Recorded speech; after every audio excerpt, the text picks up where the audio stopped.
කෙල්ලෝ කියන්නේ නීච භාණ්ඩ.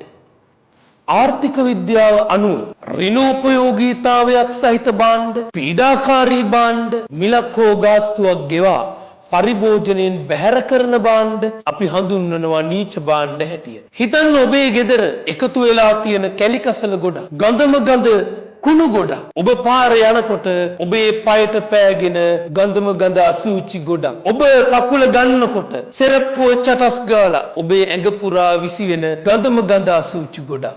නීච භාණ්ඩ කියන්නේ. ඔබේ නිවසේ එකතු වෙන කුණු කැලිකසල අපි කුණු ටැක්ටරයට දෙන්නේ සල්ලි කීයක් හරි දීලා. මිලක් ගෙවා පරිභෝජනයෙන් බැහැර කරන නීච භාණ්ඩයක්. ඒ වගේම ගෑනු ළමයිව බන්දලා දෙන්නේ ලොකු දෑවැද්දක් තියලා. මිලක් හෝ ගාස්තුවක් ගෙවා පරිභෝජනයෙන් බැහැර කරන.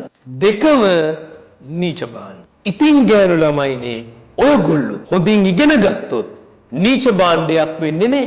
දෑවැද්දක් දීලා බන්දලා දුන්නොත් විතරයි ගෑනු ළමයි නීච භාණ්ඩයක් වෙන්නේ.